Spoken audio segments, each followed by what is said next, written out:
All right, hello to everybody on Facebook. Jason Wheeler here in the WFAA newsroom with Alicia Ibrahimji. We are processing some breaking news that's going on right now in the Sharon Mathews case. That, of course, is the 3-year-old girl who was found dead near a culvert in Richardson, very close to her home late last month. Her adoptive mother has now been taken into custody. We just got the paperwork down on this a few minutes ago, Alicia. What are they saying here from Richardson PD? All right, so I'm just reading you a little bit of what Richardson Police put on their Facebook page. So Sini Mathews, she's been arrested and charged with abandoning or endangering a child. So both two separate charges there.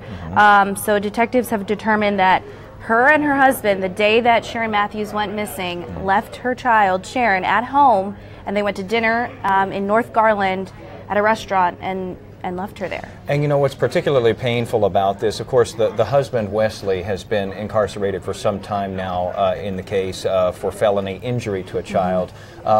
What's especially hurtful when you look at the details that have come down this afternoon is that police are now alleging that the couple actually went to that restaurant in North Garland, left this 3-year-old adopted little girl home by herself for about an hour and a half. And not only did they go to the restaurant, police are alleging that they took their other child, who is their biological child, to the restaurant with them. The restaurant, they say, has confirmed that indeed the waiter said that they only had one child's meal. There was only one child present.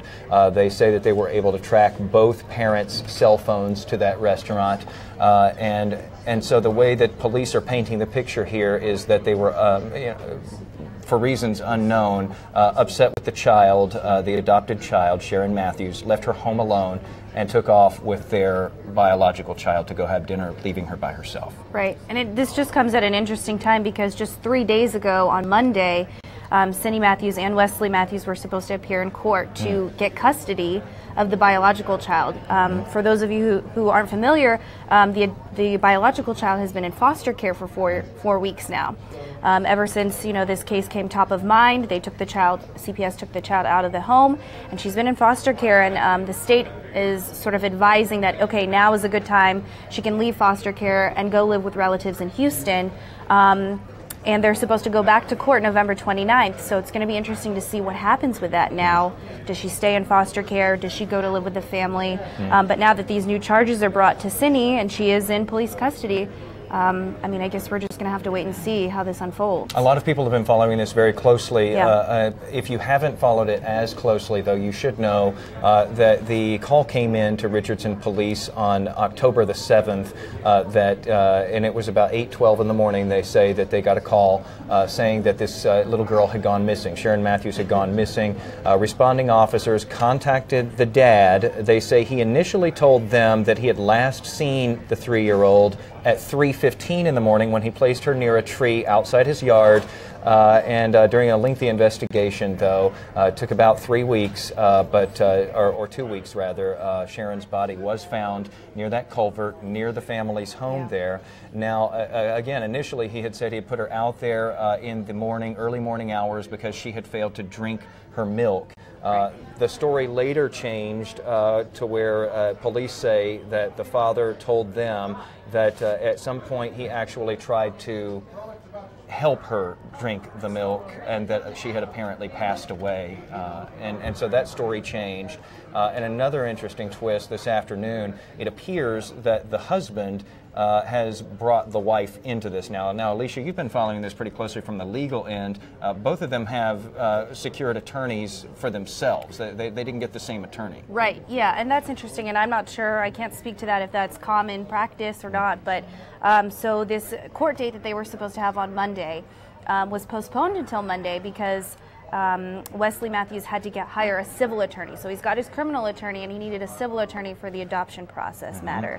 So he went ahead and did that. He's got a civil attorney now, and Sini Mathews, yes, she has her own attorney as well. So we're talking about 3 different lawyers in this whole process with 2 different cases with the custody of the biological child and of course what's happened with Sharon Mathews. So okay, so this is an interesting piece here. So again, they have their own attorneys here. Yes. Police are now saying that as part of their narrative here that on the 23rd of October, this would be then the day after little Sharon's body was found, that detectives interviewed Wesley Mathews and that he agreed to be interviewed, and after being advised of his Miranda rights, they conducted it.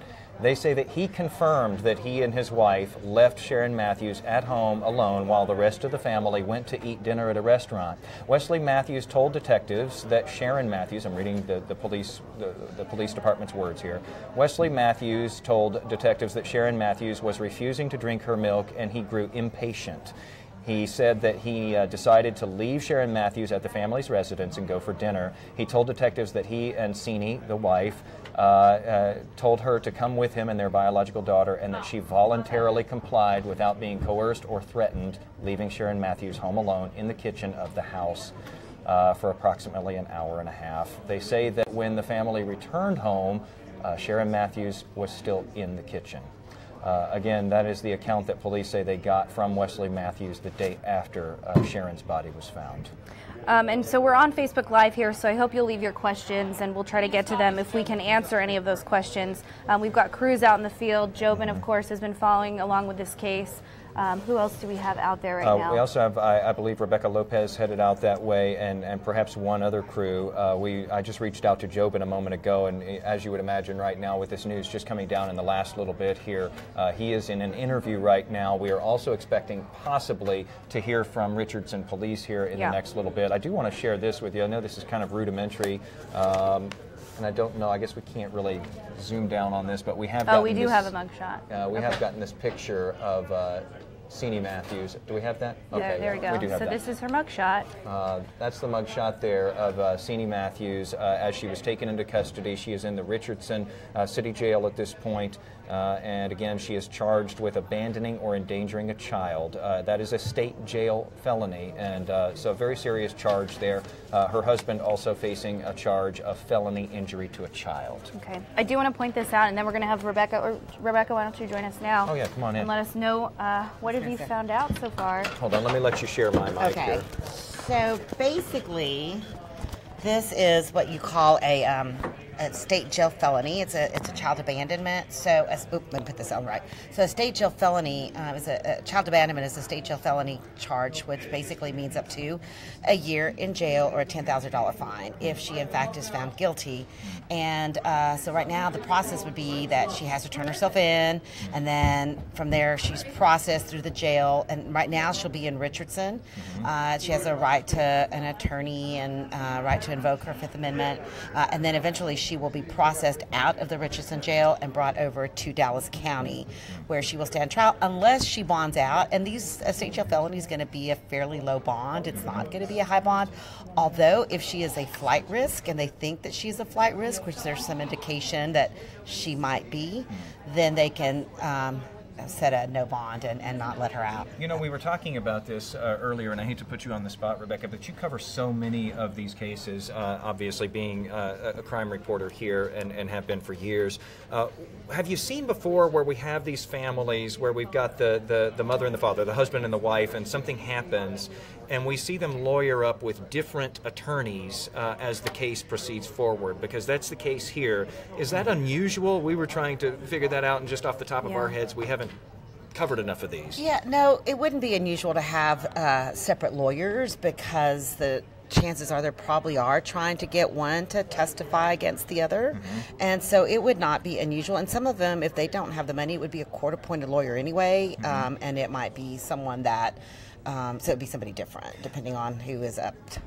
Well, you know, an interesting thing here, and we don't know how long police have known that they went to dinner together without little Sharon Mathews. They do cite in their record that they sent us, they do cite the fact that they used cell phone records. We would have to imagine that they probably got those pretty soon after the investigation started. Oh, absolutely. That's probably one of the first things they did was get a warrant, and you have to have a warrant and subpoena those cell phone records, and you know, you have to remember text messages. They can also ping the phones. Where were they? All of that stuff they probably did in the very beginning. Because I think that, from what I've known about this case and people that I've talked to, sources have always said that they were suspicious from the beginning of this, obviously, of this family. So that stuff got done fairly quickly. And there's a lot of other warrants that they have, so they have enough evidence. And the fact that she's charged with only a state jail felony and a child abandonment case leads me to believe that they don't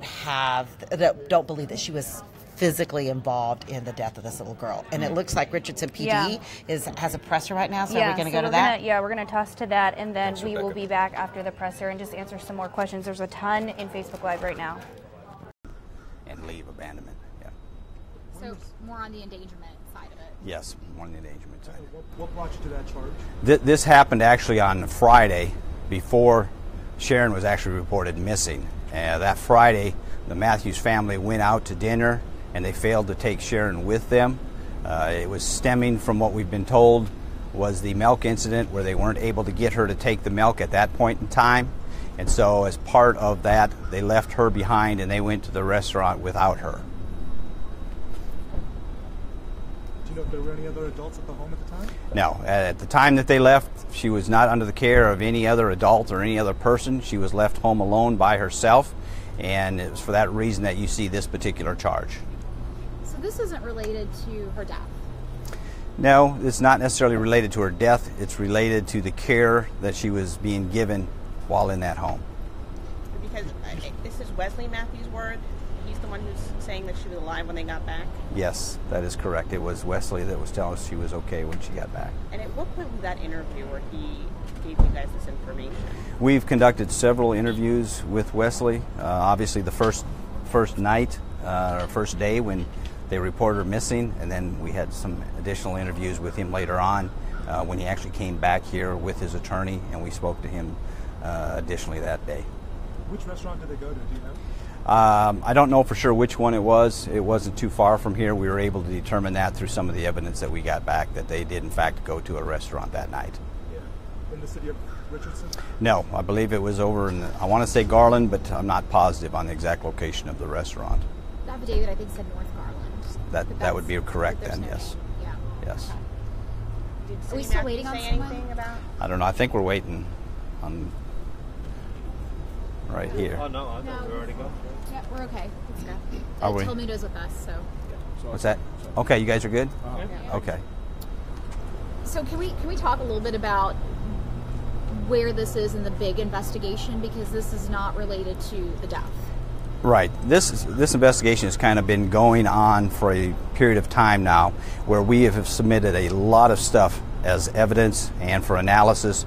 And what you're looking at right now is that we've gotten some of this returned to us. Not all of it. As you all know, we're still waiting to hear from the ME's office to get their report from them. We haven't gotten that yet.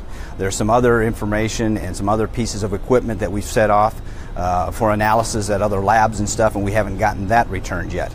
But what we've gotten so far, we've been able to go through that. The investigators have gone through, kind of pieced everything together, and based upon that, they felt it was appropriate this time to make the arrest of Miss Mathews and charge her with the abandoning or endangerment charge. What was the final piece to making this charge? Because you talk about the cell phone records in the affidavit, you talk about what Wesley Mathews said. Which one of those was the piece that you said, okay, now we have? Well, I think it's not just one piece, because like I say, there's a lot of different pieces of evidence that we're looking at and having to analyze, and we are still waiting on a lot of stuff to come back. But it comes to a point where we think we have enough to where we need to move forward with this, and this is one of those things where we think that this is time to move forward. And so that's why you saw the arrest. And when Wesley Mathews, when we last spoke about him, you made a point of saying there may be more arrests. So at that point, were you already looking forward to the potential of this charge? Right.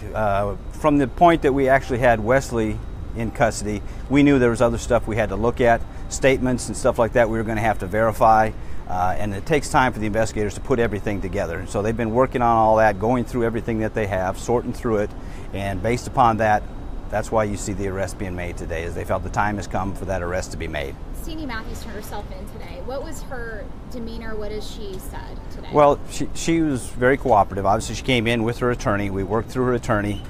They agreed to come up here and turn her in, which they did just prior to 3 o'clock today. So we didn't have to go out and arrest her from some public place or anything else like that. And so in that regard, they were cooperative with us. And Sergeant, it would seem at this point it remains unclear whether or not detectives know for sure if Sini Mathews was aware of the fact that Sharon was missing on the morning in question, right? Right. Some of it still is left to be determined by the investigators. Some of the evidence that we've got submitted, we still need to have that returned to us. So it's not like you're seeing an end to the investigation on this particular case. This does by no means wrap this thing up. It basically says we're at a point where this arrest was appropriate, so we made the arrest. We are still waiting for additional evidence to come into us. When that additional evidence comes into us, it may lead us in another direction. It may result in additional charges. It may result in amended charges. And we'll just have to kind of wait and see how that unfolds and make those adjustments. Through her attorneys, did Sini Mathews say anything about how she felt about leaving her daughter alone or admitting to that? We have not had any conversation as far as an interview or anything like that with Sini today. You intend to? If she would like to speak with us or her attorney agrees to speak with us, we would entertain the idea of talking to her, yes. Was this the first time the couple's actually gone out to dinner while leaving the daughter? That would be some type of specific details that they gave us during the interview, and we're not going into the exact interview details at this time. What does this investigation so far tell you? We're talking about the charges that people have been filed with, right? This is all you can talk to us about. But what does this tell us about the kind of parents that they allegedly were to Sharon Mathews? Well, it kind of gives you somewhat of an idea. And again, you have to keep in mind that this is what we're being told. This does not necessarily mean that this is exactly what happened. We're going off of something that we're being told. And so whether or not it's factual, you just can't say for certain. But it does give you questions as far as what type of parenting skills they might have had. But you're being told by the waiter who did not see a second child there, by receipts, by cell phone logs, and by an admission. And through those things, we've been able to confirm that, in fact, she was left alone at the home, just like what we'd been told during one of the interviews. And Sergeant, can you talk about, it said in the affidavit that when they came back home that Sharon was still in the kitchen. Can you elaborate more on that? Was she left sitting somewhere or told to stay there? Well, that's what we were told, is that she was left there and she happened to be in the same place when they came back after dinner. Alive? Allegedly. Did they say why they left her there? I believe it stemmed from, again, having difficulties with her consuming the milk. She was being difficult and didn't want to comply with the request to drink that milk, and so she was left behind. As a form of punishment? For whatever reason, she wasn't complying with the parents' request, and so that's why she was left there. So the timeline isn't adding up for me, because I'm a little confused, because Wesley Mathews said there was some sort of choking, right, that happened sometime in the middle of the night. That would have allegedly taken place later that night, after they'd gotten home. Because you're talking about late Friday night, they go out to dinner. They come back into Saturday morning. Sharon's reported missing to us, around the 3 a.m. or supposedly 3 a.m. time frame. I know it's in the affidavit. I know we've been piecing it together. Could you just really quickly summarize the facts that you've established for this charge? What you're accusing her of with this charge? In this particular charge right now, what we have is the fact that the Mathews family went out to dinner Friday evening, left Sharon behind without any type of adult supervision or anything like that before they returned home to her. It was later then, early Saturday morning, that her father says he placed her out by the back gate, which we all know did not happen, right? And so that leads us into earlier Saturday morning around the 8 o'clock time, where they actually call the Richardson Police Department and try to report her as a missing child at that time. And do you know, what's the time period between when they would have gotten back from the dinner and when she supposedly choked? Well, my understanding is it was about an hour and a half that they went to dinner. Then they came back after that, and then it would have been later that night, early Saturday morning, when she was, according to Wesley, choked on her milk. And Sergeant, to be clear, Sini, aside from helping detectives identify Sharon's body, had not been cooperative or in communication with your detectives, right? The cooperation we'd gotten from Sini was the initial day when the daughter was reported missing. We spoke to her that day, as well as that evening when we went back to her to the home and went with her through the home as well as the automobiles. Then the next period of cooperation we received from her was when we asked her to try to identify some clothing items that were found on the deceased child, which turned out to be Sharon, that were in the culvert. and she looked at that clothing to see if that was possibly something that Sharon would have had on, and she did say that that was something that she would have likely have worn. It was not a positive identification or anything like that by her. She never saw the body or anything. It was just clothing that we showed to her. Did you say it was a third-degree felony? The charge right now? Yes. It's a state jail felony. And you said the bond? The bond is $250,000. Tell us again what tells your detectives that she was alive from the time the family went to dinner without her and the time that she had this episode with the father. Well, as far as an exact time or cause of death, that's something we're still waiting to try to get from the ME's office, as well as trying to be able to piece that together as when she may have actually, passed away. How did you find this restaurant? We use cell records as well as financial records, and then we were able to contact the people that worked at that restaurant to give an actual verification as far as who came in and if they remembered seeing them come in the door. Was that key to this particular charge? In this particular case, the charge, yes, it was important that we were able to put that together because we have not only what they may have told us, but we've got corroborating evidence to show that, in fact, yes, they were there. And so you kind of be able to say that there's a little bit of truth to what you're being told. Was there any suspicion that there was a regular occurrence that caused you to kind of look in this direction? Well, it's just kind of a gathering of a lot of evidence, and that's really what all these investigations are about, is you basically swing a very wide swath and collect all that you possibly can, and then it takes you some time to actually sort through this, trying to determine what is going to be of merit and what is not. And so that's kind of what's been taking place here, and once we get to a point to where we think we have enough for a charge, you make an arrest, and that's what's taking place. How much longer do you think on the ME's report? I don't know for sure exactly what it is the ME's office is waiting on. I can't imagine it'd be too much longer. It's probably some of the additional testing and stuff like that that they have to do on the body, and once we get that, that will tell us something as well, hopefully. There's always the possibility that they can't make a determination, but if there's something else that comes back, that may lead the investigation in another direction. It may be something else we have to take a look at that we haven't been able to look at so far because we haven't been aware of it. Had they ever mentioned that they went out to dinner? Yes, during the initial interview they made a comment about that. Now, as far as how many of them went and everything like that, that's another story. Did you say what restaurant? No, it's someplace in North Garland, I believe, is where they went to. Was there an interview with the waiter? Do you plan on releasing Yeah, the restaurant? Yeah, I don't. I mean, once I know what it is, I can probably tell you what the restaurant is. Thank you. Thanks, Sergeant. Appreciate it. Okay.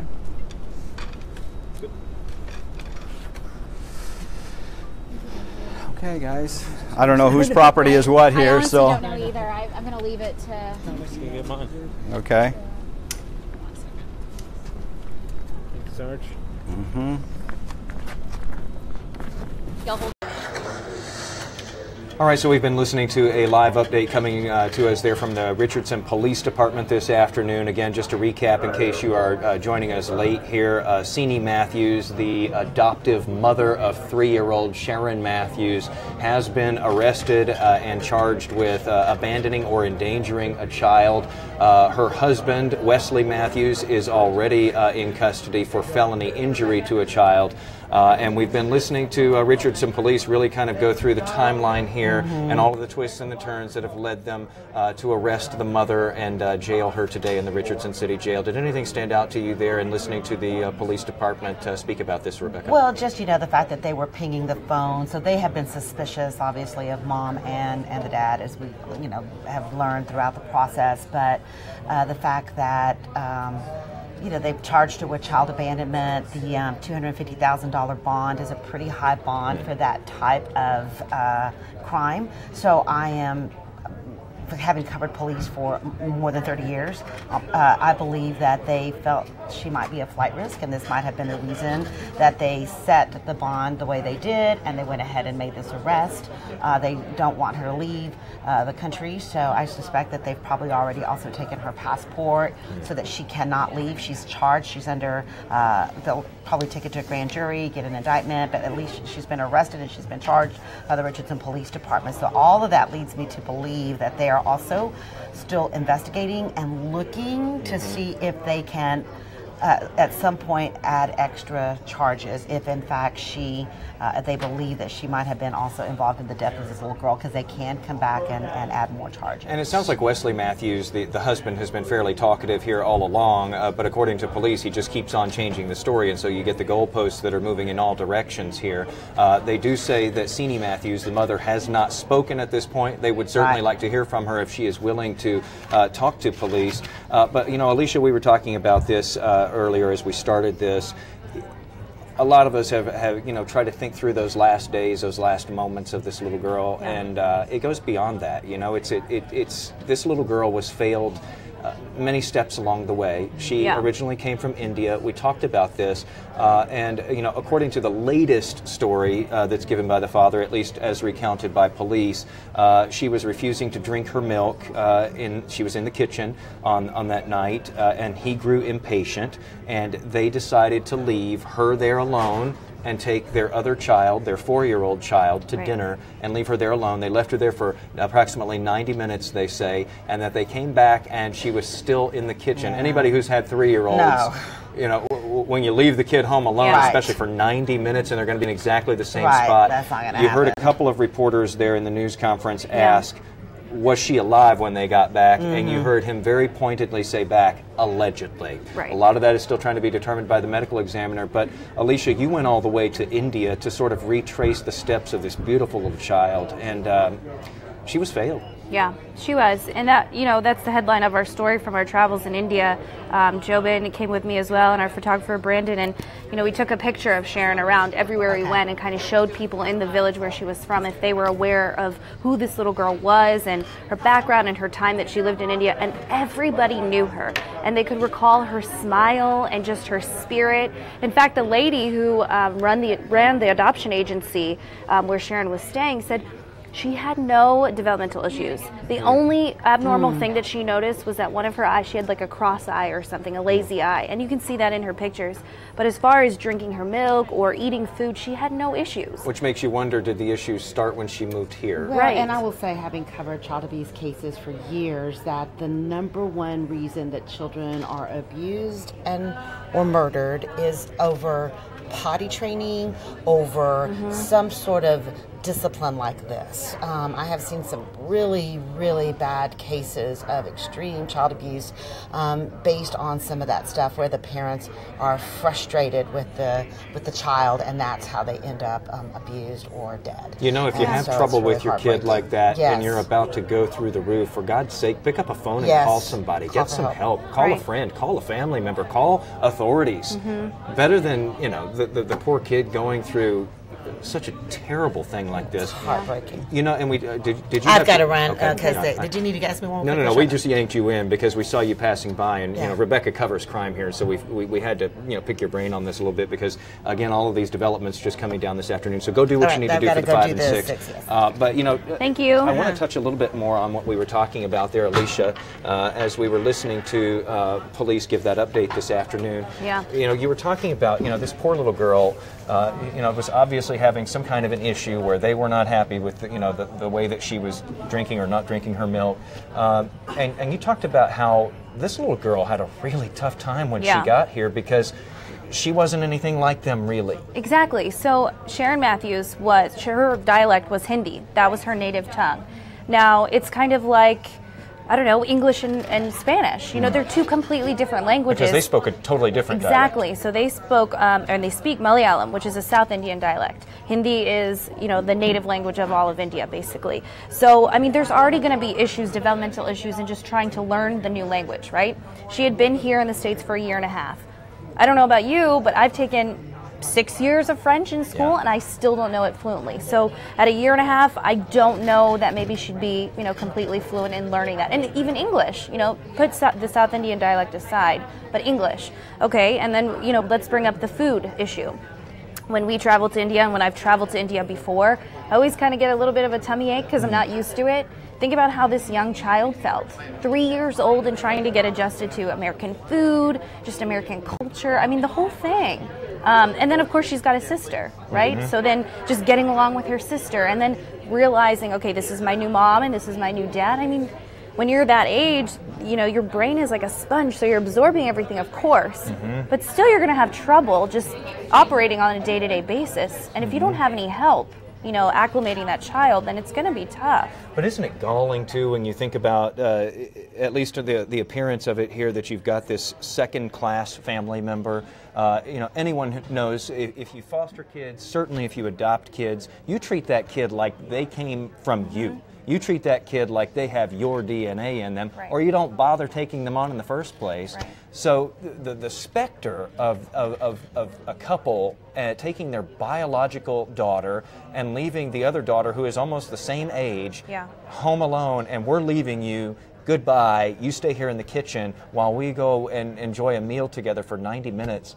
It's just, it's unfathomable. I know that you could do that. But again, that is what police are laying out here. And again, that is according to their write-up of Wesley Mathews speaking once again. Again, this story has changed several times here, according to police. But the latest story is that he is saying that he got frustrated and told the wife to come with him and bring the kid. Now, an interesting piece here, though, he says, according to police, that the wife voluntarily complied without being coerced or threatened, leaving Sharon Mathews home alone in the kitchen. That's open to interpretation too, though, isn't it? And we don't know what the dynamics were in the house. We don't know if, you know, you can see a situation where if you have a certain type of personality in one parent or one person in the couple, the other person may go along because they don't want to see what might come next. So it'll be interesting to see what her story is here if we get that story. Police still haven't talked to her. Yeah, and you know, in the press conference they were saying that this is just a small slither of evidence that they've been going through, the phone records from the restaurant that night. They say they're still analyzing, and obviously that's going to take time. We still don't have an autopsy report or any sort of toxology report. And another thing that stood out to me is these are her charges, abandoning and endangering a child right now. But Sergeant Perlich said that there could be more charges added, you know, in days to come as they sift through some of this other evidence. So who knows, you know, what's in store. Yeah, a lot of times you almost see a placeholder of a charge there, just in, you know, in case perhaps, as Rebecca said, some of these cases they're worried that the person might be a flight risk, and so they will get them in under a lower charge while they continue to put the pieces of the puzzle together. But a significant development nonetheless, and a pretty high bond set, too. Yeah, definitely. I thought that was an average bond, but as Rebecca said, that's kind of high. Wesley's bond is set at $1 million, and he's, of course, still in police custody. So $250,000 is what her bond is set at right now. You know, something else I can't help but think about is that, you know, in light of the developments with the mother today, the fact that, you know, police are alleging that she could, you know, with her husband, leave this child behind and take their biological child to dinner, and then who knows what happened to little Sharon after that and how she ended up dying. But this is the same mother who weeks later went to this little girl's funeral. Yeah. And you just think about the dynamics there, and I know. It's pretty stunning. Yeah, definitely. So a lot of people in the comment section are asking, they're kind of confused. So we're going to go through a timeline that we put together for you guys and just go through the motions of how this case has unfolded. In the paperwork here, it was October the 7th that police got the call. Richardson police got the call at 8:12 in the morning, and they were dispatched to the family's house. They had a report of a missing 3-year-old child. They say that the dad, Wesley Mathews, initially told them he had last seen the little girl at 3:15 in the morning when he placed her near a tree outside of his yard because she was not drinking her milk. As you just heard in the news conference this afternoon, police say that's absolutely fabricated. That's obviously not what happened. 2 weeks and a day later, they found her body not far from her house near a culvert. And then they say the dad changed his story to be that he had grown frustrated with her because she wasn't drinking her milk, and that somewhere in the process that he may have helped her to consume the milk, and that she had possibly died. Now we're getting a totally different story, and that is that the family left the little girl behind and went and had dinner together along with their 4-year-old child and left the adopted child home alone for 90 minutes, and that they say she was still alive and still in the kitchen where they left her 90 minutes later. Again, the police official today saying that's what they allege at this point. So again, they took the mother into custody today. The father has already been in custody. He charged with felony injury to a child. She's now charged with abandoning or endangering a child. Right. So in this whole process, I mean, a lot has happened. Police have been working behind the scenes. FBI's been involved. So a day after that 911 call was made, search warrants were issued. So between, we have this on our timeline here, October 8th and 11th, officials got and executed the search warrants. They seized a bunch of different things, and we have a list of that on WFA.com. You can look at all that. Things like electronics, DNA swabs.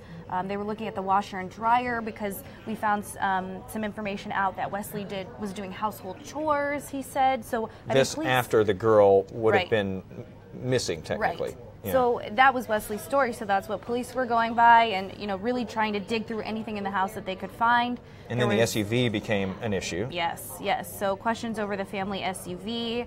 They took that, I guess, around 4 and 5 a.m. They said is when the SUV went missing. Okay, so this, and again, if we build the timeline here, again, police were called at 8-something in the morning. The family's SUV, according to police, was absent from the home between 4 and 5 o'clock that morning. This would be on October the 7th.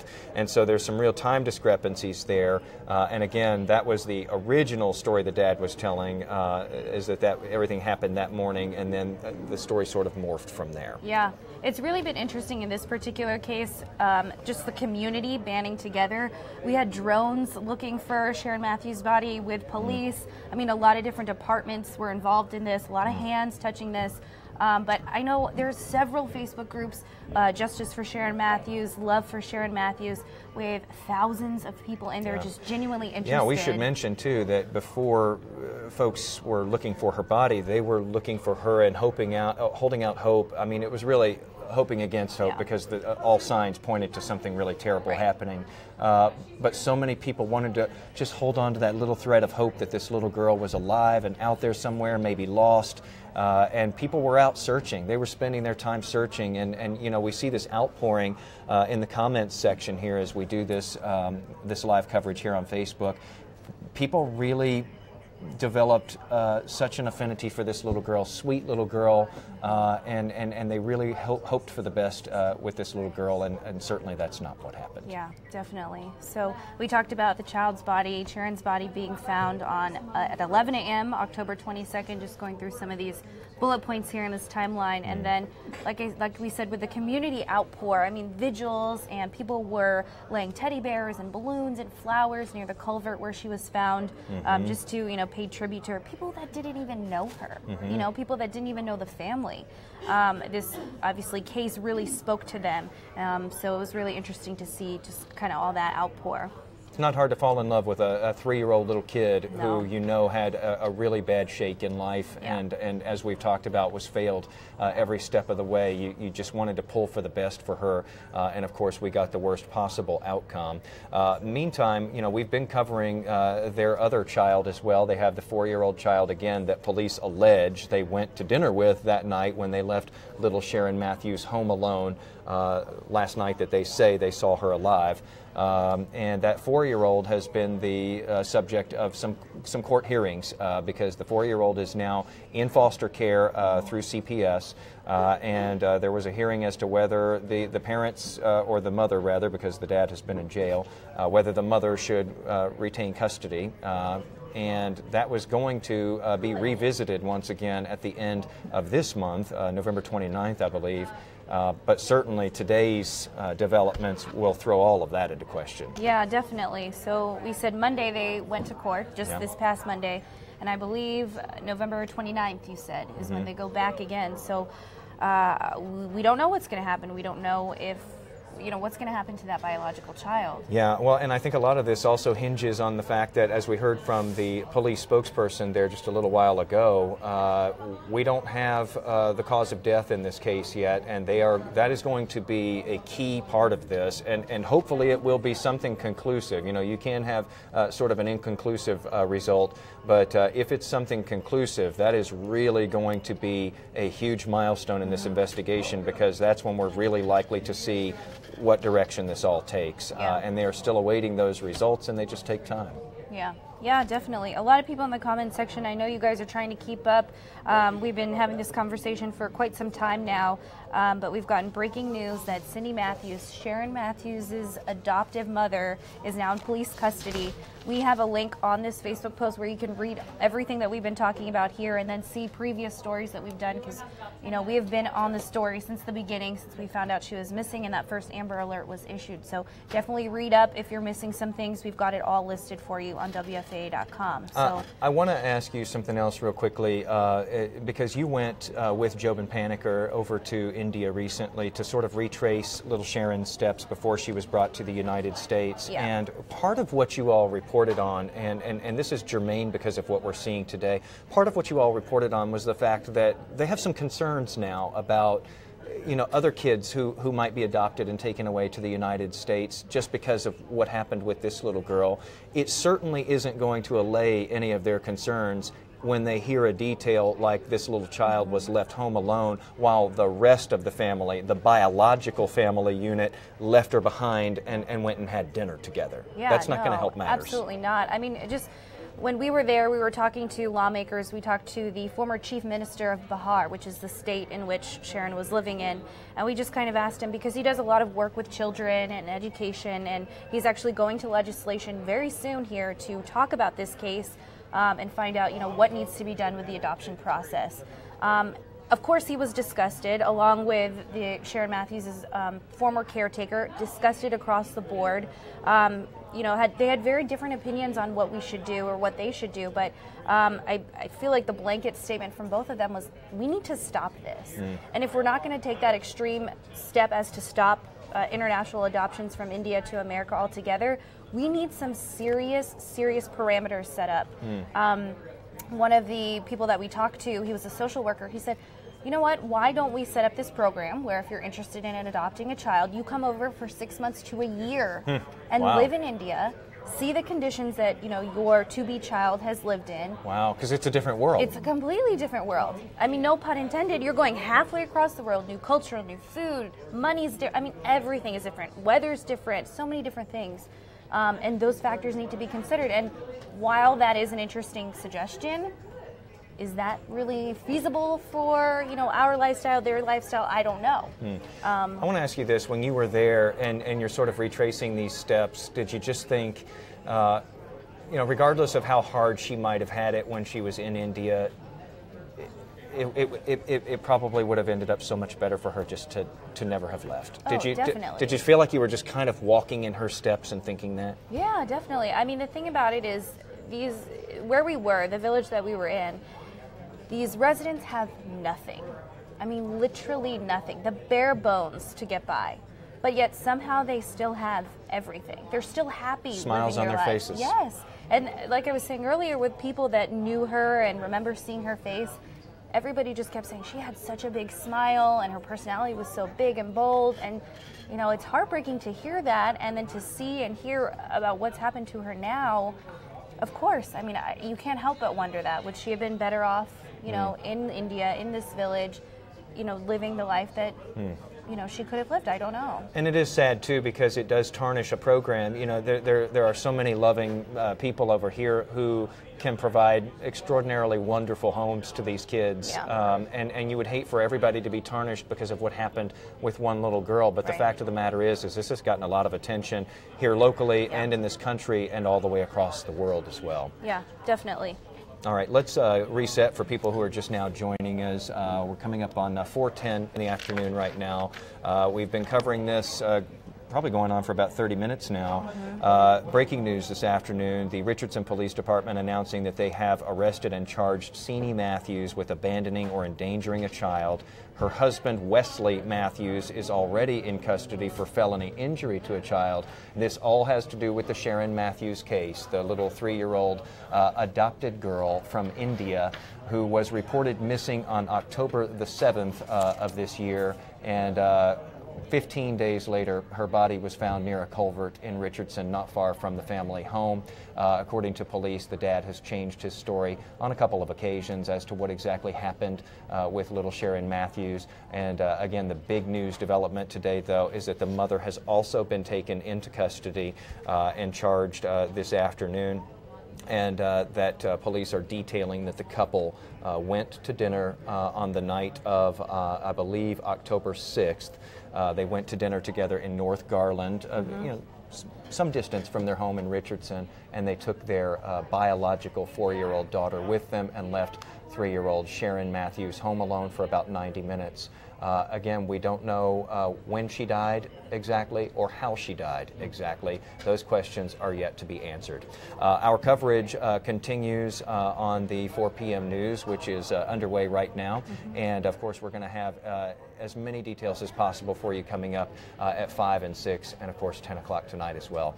Thanks to everybody who watched and joined in on the conversation. This little girl only lived 3 years, but she touched a lot of hearts. Yeah, she definitely did. We're going to have updates on WFA.com, of course, our newscast, but around the clock on WFA.com through our app. We've got a bunch of reporters, crews on this right now, so we're going to have updates as they come in throughout the evening. And just stick with us. I mean, this was news to us this afternoon. We've been checking for days for the autopsy report, so we just got this news in and we wanted to bring it to you here.